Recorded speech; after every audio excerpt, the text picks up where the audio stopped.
దేవా గురించి గుండె పగిలి నిజం చెప్పి హరివర్ధన్ మనసు మార్చిన రిషి. ఇంతకు ఏం జరిగింది? అసలు దేవా గురించి గుండె పగిలి నిజం రిషి హరివర్ధన్కి ఏం చెప్పాడు?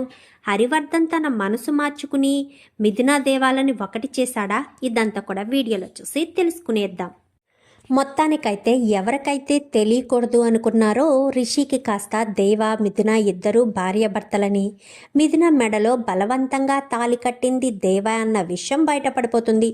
వీళ్ళు చెప్పకుండా ఉన్నా కానీ ఆదిత్య మాత్రం మిథునను సొంతం చేసుకోవడం కోసం ఏదేమైనా సరే తన కాళ్ళు పట్టుకుని మరీ మిథునను పెళ్లి చేసుకోవాలని హరివర్ధన్ కుటుంబం అంతా అడగాలి అన్న ఉద్దేశంతో దేవా మిథునల పెళ్లి రహస్యం మొత్తం అందరికీ తెలిసిన దేవాకు తెలియాలని బట్టబయలు చేయడం జరుగుతుంది. ఇంకిక్కడ పెళ్లిరాట పాతి పెళ్లి పనులు చేద్దామనుకున్న సమయంలో వీళ్ళిద్దరు పోస్టర్లు చూసి ఇంకా రిషి నిలదీయడంతో మొత్తం విషయం అంతా మిథున చెప్పేస్తుంది. మరి విషయం నాకు ముందే ఎందుకు చెప్పలేదు మిథున అని చెప్పనగానే నేనే మిథునతో చెప్పొద్దని మాట తీసుకున్నాను అని చెప్పి హరివర్ధన్ కాస్త అనేసరికి, అంటే నన్ను మోసం చేయాలనుకున్నారా మావయ్య? నన్ను మోసం చేసి మిథునకు నాకు పెళ్లి చేయాలనుకున్నారా? నా అంత అమాయకుడు ఎవరూ దొరకలేదా? అయినా మీరు నా సొంత మేనమావే కదా మావయ్య. మిథునా దేవాలు పెళ్లి చేసుకున్నారని ఒక్క మాట నాకు చెప్పాలి కదా. అయినా వాడు నా ప్రాణ స్నేహితుడు మావయ్య. నా ప్రాణ స్నేహితుడి భార్యను నేను ఎలా పెళ్లి చేసుకుంటాననుకున్నారు అని చెప్పనగానే, ఆ విషయం తెలిస్తే నువ్వు పెళ్లి చేసుకోవు కాబట్టే ఆ విషయాన్ని దాచిపెట్టి నీకు మిథునకు పెళ్లి చెయ్యాలనుకున్నాము అని చెప్పి రాహుల్ అనేసరికి, తప్పు బావా, అది చాలా తప్పు. మిథునను నేను ఇష్టపడుండొచ్చు, కానీ మిథున నా స్నేహితుడి భార్య అయినప్పుడు నేను ఎలా పెళ్లి చేసుకుంటాను మామయ్య? అది అర్థం చేసుకోకుండా బావ అలా మాట్లాడతాడేంటి అని చెప్పనేసరికి, తప్పేముంది? తను నీ స్నేహితుడు కాకపోయుంటే వేరే ఎవరో అయ్యుంటే మిథునను నువ్వు పెళ్లి చేసుకునేవాడు కదా అనగానే, 100% నేను ఎవరో మిథున మెడలో తాళి కట్టారనగానే మిథున మీద జాలి కలిగింది. అయ్యో, మిథున ఎవరికి ఎలాంటి అపకారం చెయ్యదే, అలాంటి మిథున మనసుని ఇంతలా బాధ పెట్టినవాడు ఎవడు? వాడికి బుద్ధి చెప్పాలి అని అనుకున్నాను. కానీ వాడు నా ప్రాణ స్నేహితుడే మిథున మెడలో తాళి కట్టింది అన్న విషయం తెలిసాక ఎలా మామయ్య, ఎలా నేను సహించి ఊరుకుంటాను? సర్లే, కట్టినవాడు నా స్నేహితుడే కదా అని లైట్ తీసుకుని ఎలా మిథునను పెళ్లి చేసుకుంటాను? అది ఎంత తప్పు, ఎంత పొరపాటు. స్నేహితుడి భార్యని ఎవరైనా సరే చెల్లెల్లా భావిస్తారు. మరి అలాంటి తప్పుడు మిథున నాకు చెల్లెలవుతుందే తప్ప నేను భారీగా ఎలా చేసుకోగలను? అంటే మా స్నేహానికి ద్రోహం చేయమంటారా? అసలు వాళ్ళిద్దరూ ఎందుకు ఇడిపోయారు మావయ్య? మరి పెళ్ళైన వెంటనే ఇడిపోవాల్సిన వాళ్ళు ఎన్ని రోజులు ఎందుకు కలిసిండి ఇప్పుడు విడిపోయారు? మీరు నాకు ఇచ్చి పెళ్లి చేయాలనుకుంటే మిథున మెడలో తాళి పడ్డప్పుడే నాకు ఫోన్ చేసి మిథునను నాకు పెళ్లి చేయాలి కదా. మరి మిథున పెళ్ళయ్యి సుమారు ఇంతకాలం అయింది తర్వాత ఇప్పుడెందుకు చెప్పారు? అంటే ఇన్ని రోజులు నువ్వు ఎక్కడున్నావు మిథున అని చెప్పనేసరికి, ఇంకెక్కడుంది, ఆ దేవాగాడింట్లోనే ఉంది అంటూ త్రిపుర మాట్లాడేసరికి, దేవా ఇంట్లో ఉందా? మరి దేవా ఇంట్లో ఉన్నప్పుడు ఇప్పుడు ఎందుకు విడిపోయారు మిథున? అసలు ఏం జరిగింది మిథున అని చెప్పనేసరికి మిథున ఏం మాట్లాడదు. ఎప్పటికైనా మాట్లాడు మిథున, నీ మనసులోని బాధ చెప్పు. నాకు అర్థమవుతుంది, నువ్వు ఎంత బాధపడుతున్నావో నాకు తెలుస్తుంది మిథున. ఎందుకంటే దేవాని నువ్వు మర్చిపోలేదు. దేవా కట్టిన తాళి గురించి ఆలోచిస్తూ బాధపడుతున్నావని ఎన్ని రోజులు మావయ్య నాకు నచ్చ చెప్పారు. కానీ నాకు అర్థమైంది ఏంటంటే, దేవాను నువ్వు ప్రేమిస్తున్నావని నాకు అర్థమైంది. దేవాను వదులుకోవాల్సి వస్తుందని, దేవాన్ని మర్చిపోయి నువ్వు నాతో పాటు పెళ్లి చేసుకుని ఎక్కడ దేవాకు దూరం అవ్వాల్సిన పరిస్థితి వస్తుందనే నువ్వు ఇంత క్షోభ అనుభవిస్తున్నావని నాకు అర్థమైంది మిథున. చెప్పు మిథున, ఇప్పటికైనా నీ మనసులోని బాధ, దుఃఖం బయట పెట్టు. చెప్పు మిథున అని చెప్పనేసరికి, అవును నేను దేవాన్ని ప్రేమిస్తున్నాను. ప్రాణం కంటే ఎక్కువ ప్రేమిస్తున్నాను రిషి. నా బాధ ఎవరికి చెప్పుకోవాలి? దేవాతో ఉంటేనే నేను సంతోషంగా ఉంటాను అన్న విషయం మా నాన్నకు అర్థం కావట్లేదు. ఎప్పుడూ నేను సంతోషంగా ఉండాలి అని కోరుకునే వ్యక్తి నేను ఎక్కడుంటే ఎవరితో ఉంటే సంతోషంగా ఉంటానో తెలియలేకపోతే నేను ఏం చేయాలి, ఎలా చెప్పాలి? నేను దేవాతో ఉంటే ప్రతి క్షణం నాకు ప్రమాదమని మా నాన్న కంగారు పడుతున్నాడు. కానీ నాకు దేవాతోనే ఉంటేనే ఇష్టం. దేవాతో ఉంటేనే నా జీవితం బాగుంటుంది. దేవానే నేను ప్రాణం కంటే ఎక్కువగా ప్రేమిస్తున్నాను. ఆ విషయం మా నాన్నకు అర్థమయ్యేటట్టు ఎలా చెప్పాలి? నేను సంతోషంగా ఉండడానికి ఏం చేయడానికైనా సిద్ధపడే మా నాన్న దేవా నుంచి నన్ను విడదీయడానికి కూడా సిద్ధపడ్డాడు అంటే నా బాధ నేను ఎవరికి చెప్పుకోవాలో అర్థం కావట్లేదు రిషి. మిథునను వదిలేయండి అంటూ దేవా దగ్గర మాట తీసుకున్నాడు మా నాన్న. నేను ఏం చేయను? నా సంతోషాన్ని కోరుకునే నా తండ్రే నన్ను దుఃఖంలోకి నెట్టేస్తుంటే, బాధలోకి నెట్టేస్తుంటే నేను నా బాధని ఎవరికి చెప్పుకోవాలి అంటూ ఇంకా మిథున ఎంతగానో ఏడుస్తూ ఉంటుంది.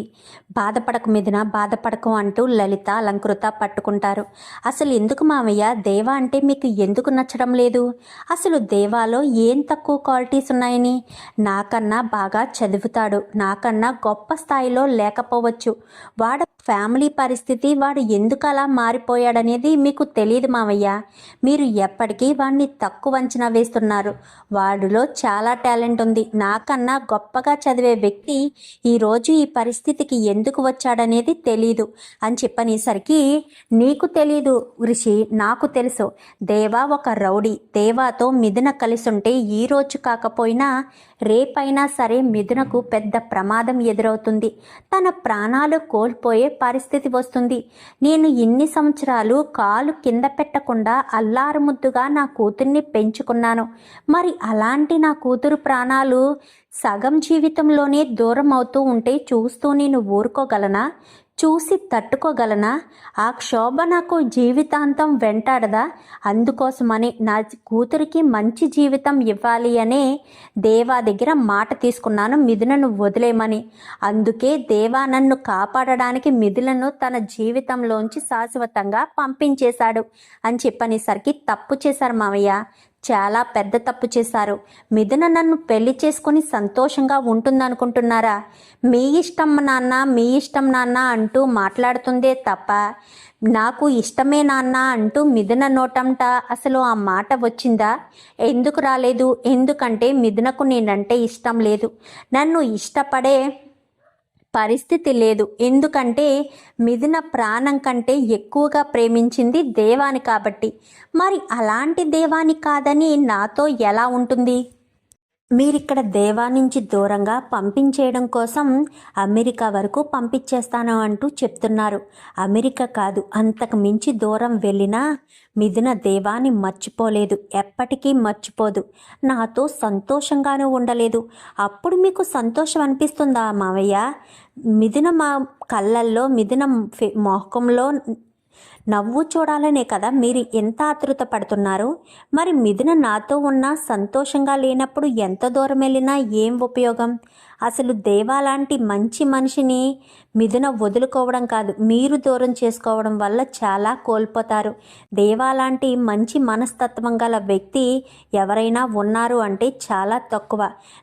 మీరు ఇక్కడ పోస్టర్లు చూడకముందే నేను అన్నీ ఎంక్వైరీ చేశాను.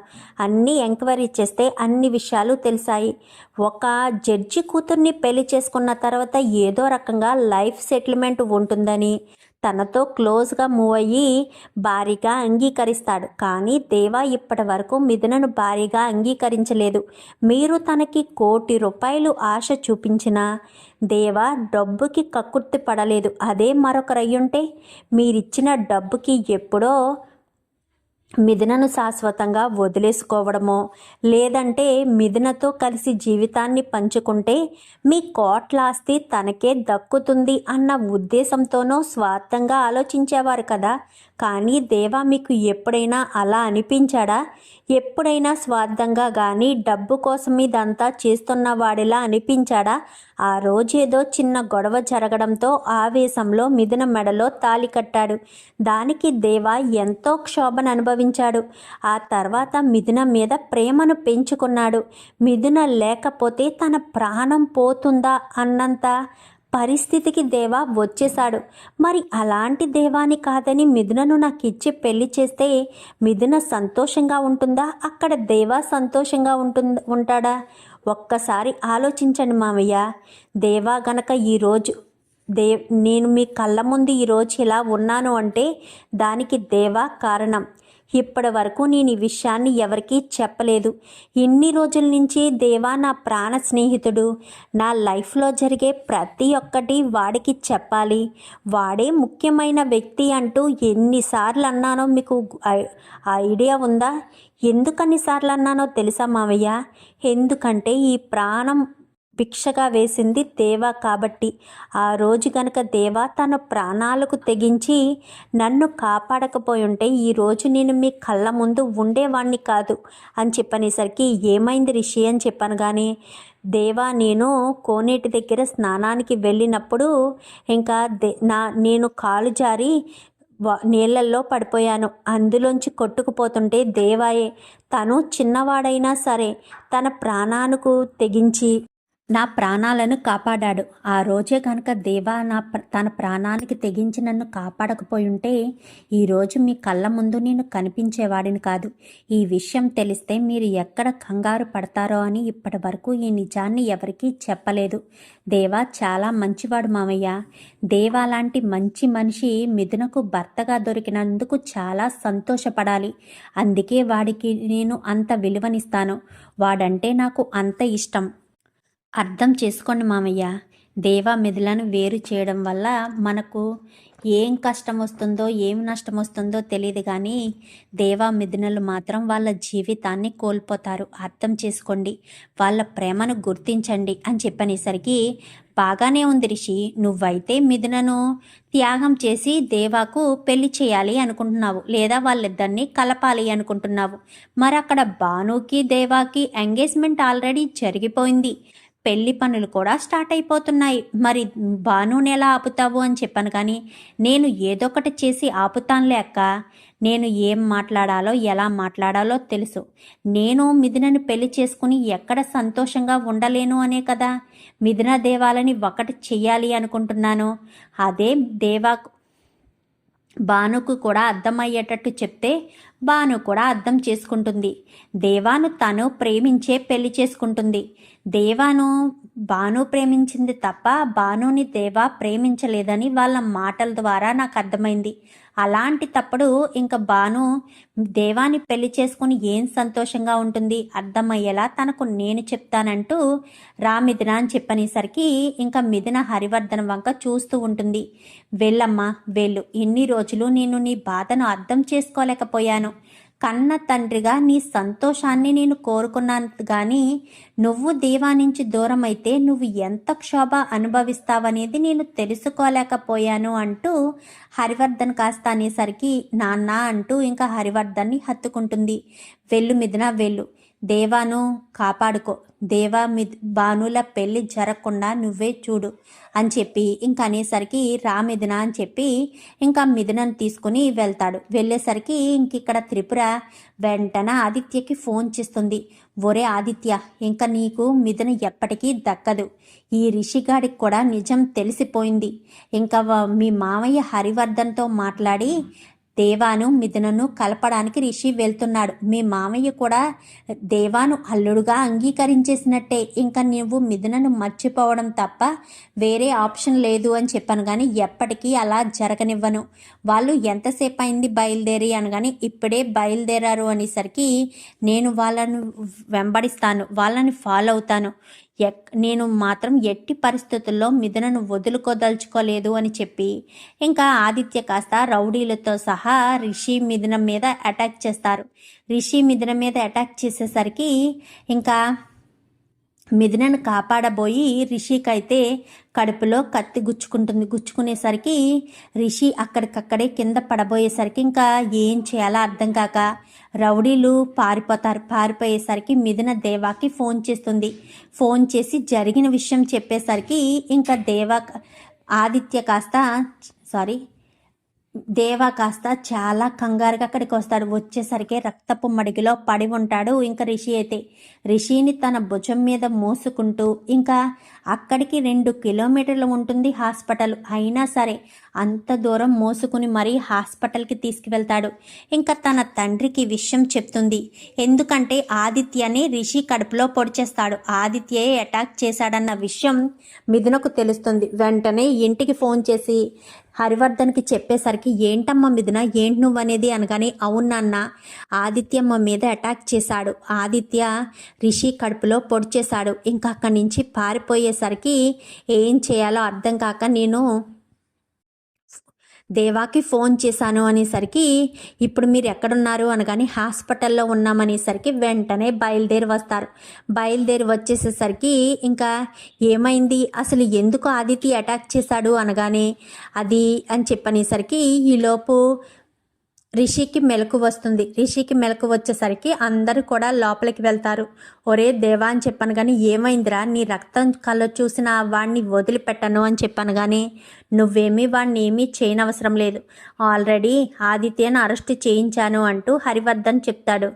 నాకు ఇన్ని రోజులు ఎందుకు చెప్పలేదురా అని చెప్పాను కానీ దేని గురించిరా అని చెప్పనేసరికి మిథున మెడలో బలవంతంగా తాళి కట్టింది నువ్వేనన్న విషయం నాకెందుకు చెప్పలేదు అంటే నేను నిన్ను తప్పుగా అర్థం చేసుకుంటాననుకున్నావా, నిన్ను అర్థం చేసుకోననుకున్నావా చెప్పు అని చెప్పనేసరికి లేదురా, నీకు నాకు మధ్య ఉన్న స్నేహం చాలా గొప్పది. నిన్ను చూడడంతో నేను ఎంతగానో సంతోషపడ్డాను. కానీ నువ్వు పెళ్లి చూపులు అనేసరికి నా గుండెల్లో ఏదో దడగా అనిపించింది. ఏంటిది ఇలా అనిపిస్తుంది అనుకుంటూనే నీతో పాటు వచ్చి చూసేసరికి అక్కడ ఉన్నది మిథునని నువ్వే పెళ్లి చేసుకోబోతున్నావన్న విషయం తెలియడంతో ఒక్కసారిగా నా ప్రాణం పోయినంత పనైంది. కానీ నేనే అని చెప్పి నీకు చెప్పలేను.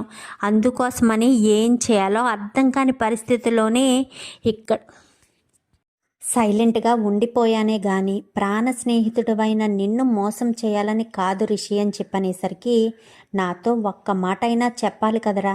ఇప్పుడు మిథున మెడలో నేను తాళి కట్టలేదు, పెళ్ళి జరగలేదు కాబట్టి సరిపోయింది. అదే పెళ్ళయిన తర్వాత ఈ విషయం నాకు తెలుసుంటే జీవితాంతకాలం సరిదిద్దుకోలేని తప్పు చేసినట్టుగా గిల్టీగా ఫీల్ అయ్యేవాడిని కదా. అది అర్థం కావట్లేదా నీకు అని చెప్పనేసరికి తప్పు జరిగిపోయి ఉండేది కదరా అని చెప్పనేసరికి అది నేను అంత దూరం ఆలోచించలేకపోయాను రా అని చెప్పాను కానీ అయినా ఎప్పటికైనా మించిపోయిందేమీ లేదు. మా మావయ్య నిన్ను అల్లుడుగా అంగీకరించాడు అని చెప్పనేసరికి ఏం మాట్లాడుతున్నావరా అని చెప్పాను కానీ అవును, మా మావయ్యను ఒప్పించి మిథునని నీ దగ్గరికి తీసుకొచ్చే దారిలోనే ఆదిత్య అటాక్ చేశాడు. ఆదిత్యే నాకు ఈ పరిస్థితి తీసుకొచ్చాడు. కానీ మిథునకు ఏ ప్రమాదం రాకుండా నేను కాపాడాను. నా ప్రాణ స్నేహితుడి భార్యను నేను కాపాడాను అని చెప్పనేసరికి ఏం మాట్లాడుతున్నావరా అని చెప్పాను కానీ అవును, ఆదిత్య ఇదంతా చేశాడు అని చెప్పి మిథున చెప్తుంది. ఆదిత్యను వదిలిపెట్టకూడదు అనగానే ఇదే కాదు, మీ ఇద్దరి మధ్య ఇంత ఎడబాటు రావడానికి కారణమే ఆదిత్య. ఎప్పుడైతే ఆదిత్య పెళ్లి చేసుకోవాలనుకున్న మిథునను నువ్వు పెళ్లి చేసుకున్నావో ఆదిత్య చూసి తట్టుకోలేకపోయాడు. అందుకే నీ నుంచి మిథునను దూరం చేయాలి అన్న ఉద్దేశంతోనే ఆదిత్య ఇలా ప్రతిసారి ప్లాన్ చేసి నిన్ను మిథునని దూరం చేయడానికి ఎన్నో ప్లాన్లు వేశాడు. 1 కాదు 2 కాదు ఎన్నో ప్లాన్లు వేసి చివరాఖరికి మామయ్య మనసులో నిన్ను చెడ్డవాడిగా ముద్రించి ఇంకా మిథునను నిన్ను వేరు చేయడానికి శతవిధాలా ప్రయత్నం చేశాడు. కానీ ఎప్పటికైనా ప్రేమ గెలుస్తుంది అని చెప్పడానికి మీరే నిదర్శనం. మీకు పెళ్లి బంధానికి విలువ ఇవ్వకపోయినా మిథున పెళ్లి బంధానికి విలువనిచ్చి నీతో పాటు ఆ ఇంటికి వచ్చింది. తర్వాత నీ మనసును మార్చుకుంది. నువ్వు మిథున సంతోషంగా ఉండాలి అని అందరూ కోరుకున్నారు. కానీ ఆదిత్య చూసి తట్టుకోలేకపోయాడు. అందుకే మీ ఇద్దరిని విడదీయాలని ఇలా చేశాడు. ఇంకా నిన్నెవరూ విడదీసే వాళ్ళు లేరు. మామయ్య కూడా నిన్ను అల్లుడుగా అంగీకరించి మీ ఇద్దరినీ కలపడానికి అంగీకరించాడు. నేను భానుతో మాట్లాడి భానుని ఒప్పించాలి అన్న ఉద్దేశంతోనే మిథునని తీసుకుని వచ్చాను అనేసరికి భాను ఒప్పుకోదు అని చెప్పాను, కానీ నేను మాట్లాడతాను అంటూ ఇంకా భానుని లోపలికి రమ్మని చెప్తాడు. భాను లోపలికి వస్తుంది. మిథున, దేవ ఇద్దరూ బయటికి వెళ్ళిపోతారు. ఇంకా రిషి అయితే భానుని శతవిధాల నచ్చ చెప్పే ప్రయత్నం చేస్తాడు. ఎంతలా నచ్చ చెప్పినా నేను దేవాని ఎన్నో సంవత్సరాల సంధి ప్రేమిస్తున్నాను అంటూ అదే పాట చెప్తుంది, కానీ దేవాని మాత్రం వదులుకోను అని చెప్తుంది. చెప్పేసేసరికి ఇప్పుడు దేవా నిన్ను పెళ్లి చేసుకున్నా నీతో సంతోషంగా ఉంటాడు అని ఎలా అనుకుంటున్నావు భాను? నువ్వు దేవాని పెళ్లి చేసుకుంటే నువ్వు మాత్రమే సంతోషంగా ఉంటావు, అది కొన్నాళ్ళు మాత్రమే. దేవాలో మార్పు వస్తుందని జీవితాంతం దేవా గురించి ఆలోచిస్తూ ఉండలేవు కదా. ఏదైనా మనం 1-2 సార్లు అనుకుంటాము, ఇంకా తర్వాత వాళ్ళు మారకపోతే మన మీద మనకే విసుగొస్తుంది. అప్పుడు అనిపిస్తుంది, ఎందుకురా భగవంతుడా ఈ పెళ్లి చేసుకున్నాను. ఆ రోజే దేవా నా మీద ఇంట్రెస్ట్ చూపించలేనప్పుడే పెళ్లి చేసుకోవడం మానేస్తే ఏ గొడవ లేకుండా ఉండేది కదా అని అప్పుడు నువ్వు బాధపడతావు. అప్పుడు బాధపడినంత మాత్రాన ఎలాంటి ఉపయోగం ఉండదు కదా. అది నువ్వు అర్థం చేసుకో. నీకు అభ్యంతరం లేకపోతే నేను నిన్ను పెళ్లి చేసుకుంటాను, నీకు మంచి భవిష్యత్తునిస్తాను అని చెప్పనేసరికి ఏం మాట్లాడుతున్నారు సారు, మీరెక్కడో అమెరికాలో ఉంటారు, గొప్ప చదువులు చదివారు, మీరు నన్ను పెళ్లి చేసుకోవడం ఏంటి అని చెప్పాను. కానీ మిథున దేవాలు కలవాలి అంటే నువ్వు దేవాన్ని పెళ్లి చేసుకోవడానికి సిద్ధపడ్డావు. నిన్ను దేవా నుంచి దూరం చెయ్యాలి, మిథున దేవాలని కలపాలి అంటే నువ్వు దేవాన్ని మర్చిపోను అంటున్నావు. ఇంకా ఏం చేయాలి? నేను ఏ రకంగా ఇంకా నిన్ను మనసు మార్చాలో నాకు అర్థం కావట్లేదు. అందుకే మనస్ఫూర్తిగానే చెప్తున్నాను, నేను మిథునను ప్రేమించాను, కానీ దేవా అంత గొప్పగా నేను ప్రేమించలేను కదా. నేను ప్రేమించిన అమ్మాయిని మరొక వ్యక్తికిచ్చి పెళ్లి చేసేంత త్యాగ గుణం నాకు లేదు. అందుకే దేవాలా కాకపోయినా నేను నిన్ను పెళ్లి చేసుకుని నీకు జీవితాన్ని ఇస్తాను, కానీ వాళ్ళిద్దరినీ మాత్రం విడదీయొద్దు అని చెప్పి ఇంకా రిషి చెప్పేసరికి మీ ఇష్టం అని చెప్పాను. కానీ ఇంకా భానులో బయటికి వెళ్ళి వాళ్ళని పిలు మిథునా దేవాని అనగానే మిథునా దేవా లోపలికి వస్తారు. ఏంటి భాను ఒప్పుకుందా అని చెప్పాను, కానీ ఒప్పించింది నేను కదా ఒప్పుకుంది అనేసరికి ఏంటి భాను నిజంగానే ఒప్పుకుందా? ఏంటి భాను నన్ను పెళ్లి చేసుకోవడం క్యాన్సిల్ చేసుకుంటావా అని చెప్పాను, కానీ చేసుకుంటాను అని చెప్పి భాను చెప్పేసేసరికి ఏం చెప్పి ఒప్పించావు అనగానే నేను భానుని పెళ్లి చేసుకుంటానని చెప్పాను మిథున అని చెప్పనేసరికి ఏం మాట్లాడుతున్నావు రిషి, నువ్వు భానుని పెళ్లి చేసుకోవడం ఏంటి అనగానే మరి ఏం చేయమంటావు? మీ ఇద్దరిని కలపాలి అంటే నాకు ఈ ఆప్షన్ తప్ప వేరే ఆప్షన్ కనిపించలేదు, అందుకోసమనే భానుని నేను పెళ్లి చేసుకుంటానని చెప్పాను. ఇంకా మీ ఇద్దరికి ఎలాంటి ఆటంకం ఉండదు అని చెప్పనేసరికి ఇంకెందుకు 2 పెళ్ళిళ్ళు ఒకే ముహూర్తాన్న జరిపించారు చేద్దాం. అప్పుడు మిథున దేవాల పెళ్లి ఎవరూ చూడలేదు, ఏదో బలవంతంగా శివపార్వతుల సాక్షిగా పెళ్లి జరిగిపోయింది. అప్పుడు చూడలేని పెళ్లి ఇప్పుడు చూద్దాము, ఏమంటారు సత్యమూర్తి మాస్టర్ గారు అని చెప్పాను. కానీ మీ ఇష్టం జడ్జి గారు, మీ మాట నేను ఎప్పుడైనా కాదని అన్నానా అంటూ సత్యమూర్తి అనేసరికి సరే అని ఇంకా 2 పెళ్ళిళ్ళు ఒకే ముహూర్తాన్ని ఏర్పాటు చేయడానికి ముహూర్తాలు కూడా పెట్టించేస్తారు. ఇంకా ఇద్దరు జంటల్ని ఒకే మండపంలో కూర్చోబెట్టి ఇద్దరికి పెళ్లిళ్ళు చేస్తారు. ఇంకా త్రిపుర ఇటు ఆదిత్య చూసి తట్టుకోలేకపోతారు. మిథునను సొంతం చేసుకోవాలి అనుకుని నేను ఎన్ని కుట్రలు ఎన్ని కుతంత్రాలు చేసినా మిథున మాత్రం నా సొంతం కావడం మాత్రం జరగలేదు. ఇంకా ఈ ఒక్కసారి అవకాశం ఉందని చాలా క్రూయల్గా ఆలోచించి నేను స్టెప్ తీసుకుంటే అది అటు తిరిగి బెడ్స్ కొట్టింది. ఎన్ని రోజులు రిషికి మిథునా దేవాలు భార్యాభర్తలన్న విషయం తెలియదు. నేను ఎప్పుడైతే ఇలా తొందరపడి ఈ నిర్ణయం తీసుకుని మిథునా దేవాల పరువు తీయాలి అనుకున్నానో ఇంకా రిషికి దేవాయే మిథున భర్త అన్న విషయం బయటపడింది. ఇంకేముంది, ఇంకా మిథున నాకు శాశ్వతంగా దూరం అయిపోయినట్టే. మిథున దేవాలు ఒకరి మనసులోని ప్రేమను మరొకరు చెప్పుకోవడమే కాకుండా మామయ్య కూడా వాళ్ళ పెళ్ళికి ఒప్పుకున్నారు. ఇంకా మిథునను మర్చిపోవడం తప్ప నేను ఇంకేమీ చేయలేను అని చెప్పి ఇంకా జైల్లో ఉన్న ఆదిత్య కాస్త అనుకుంటాడు. త్రిపుర మిథున ఆస్తి పోయిందని బాధపడుతూ ఉంటుంది. చూద్దాం మరి రాబోయే ఎపిసోడ్స్లో ఇలాగే జరిగి ఆదిత్య ఆదిత్య కటకటాల పాలవ్వాలని, దేవామిథునలు ఒకటవ్వాలని, దేవాని అల్లుడిగా హరివర్ధన్ అంగీకరించాలని మీరు కూడా కోరుకుంటే వీడియోని లైక్ చేసి ఛానల్ని సబ్స్క్రైబ్ చేసుకోండి. Thank you for watching.